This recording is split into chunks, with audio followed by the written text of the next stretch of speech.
देखिए, ये मांग तो बच्चों की मान ली गई है, लेकिन कहीं ना कहीं सरकार और सरकार के अधिकारी को ये सोचना पड़ेगा कि आपने इस मांग को मानने में लगभग 1 साल का समय लगा दिया। इस 1 साल में बच्चों ने ठंडी बिता लिया, गर्मी बरसात, लाठी खाएं, वाटर कैनन खाएं, गालियां सुने कि इसी में सप्लीमेंट्री रिजल्ट दे देते तो 4 चांद लग जाता है। सप्लीमेंट्री रिजल्ट की बहुत ज़रूरत उन बच्चों को है जिनका ये लास्ट अटेम्प्ट था। गौर करें लोग यहाँ पे, हम तो हमेशा से एक बात कहे हैं कि जो पेपर लीक में अभियुक्त है उसको जीने का अधिकार नहीं है, उसका नार्को टेस्ट कीजिए, सीधे खत्म कीजिए। हम हमेशा से ये बात कर रहे हैं, वरना कब किस पे क्या क्या फेंकिएगा आप यहाँ पे पता नहीं ना चलेगा। हो सकता है कि जिसको आप देखते होंगे कि दवा का व्यापारी है वो पेपर लीक में संलिप्त हो। लेकिन आज एक और बड़ा फैसला नीतीश कुमार के द्वारा लिया गया है।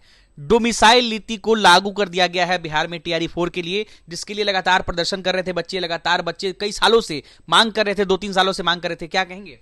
देखिए, ये मांग तो बच्चों की मान ली गई है, लेकिन कहीं ना कहीं सरकार और सरकार के अधिकारी को ये सोचना पड़ेगा कि आपने इस मांग को मानने में लगभग 1 साल का समय लगा दिया। इस 1 साल में बच्चों ने ठंडी बिता लिया, गर्मी बरसात, लाठी खाएं, वाटर कैनन खाएं, गालियां सुने पुलिस की, एफआईआर झेले, तब जाके ये हुआ। आपको मानना ही था, पहले ही मान लेते। दूसरी चीज़ कि इसी में सप्लीमेंट्री रिजल्ट दे देते तो 4 चांद लग जाता है। सप्लीमेंट्री रिजल्ट की बहुत ज़रूरत उन बच्चों को है जिनका ये लास्ट अटेम्प्ट था। सपोज कीजिए किसी का टीआरई 3 में कम पढ़ने में कमज़ोर था, नंबर कम आए, उसके लिए चांसेस है टीआरई 4 टीआरई 5।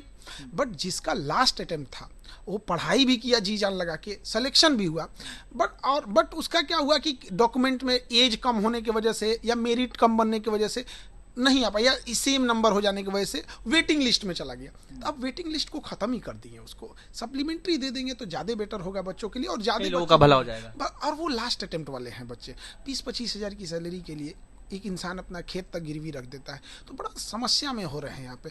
थोड़ा पेपर लीक पे भी गौर करें लोग यहाँ पे। हम तो हमेशा से एक बात कहे हैं कि जो पेपर लीक में अभियुक्त है उसको जीने का अधिकार नहीं है, उसका नार्को टेस्ट कीजिए, सीधे खत्म कीजिए। यहाँ हम हमेशा से ये बात कर रहे हैं, वरना कब किस पे क्या क्या फेंकिएगा आप यहाँ पे पता नहीं ना चलेगा। हो सकता है कि जिसको आप देखते होंगे कि दवा का व्यापारी है वो पेपर लीक में संलिप्त हो, जिसका ध्यान ही ना जाए। यहाँ पर पता चला कोई जमीन का है, कोई बिल्डर है, लोगों को लगा भैया ये बिल्डिंग बनाता है, बाद में पता चला पीछे से सेटिंग कर रहा है, तो किस पे ध्यान जाएगा। तो इस पे भी अब सरकार को बड़ा कड़ा एक्शन लेने की जरूरत है। चुनावी साल है, चुनावी साल में डोमिसाइल को लागू किया गया है।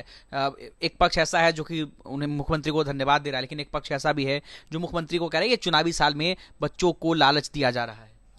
दिया तो बच्चों को, देर से आए तो यहाँ पर अब कोई भी चुनाव के टाइम पे अमूमन देखा गया है, सरकार चुनाव के समय ही करते हैं कोई भी चीज़ को, अमूमन ये देखा जाता है। ये पैटर्न है लोकतंत्र का, खास करके भारत जैसे कंटिन्यू रहना चाहिए, कंटिन्यू रहेगा ही रहेगा, क्योंकि अब नहीं हटेगा हमारे ख्याल से, हटना भी नहीं चाहिए। यहाँ पे जो एक बार डिसीजन ले लिया गवर्नमेंट को उस पर अडिग रहना चाहिए।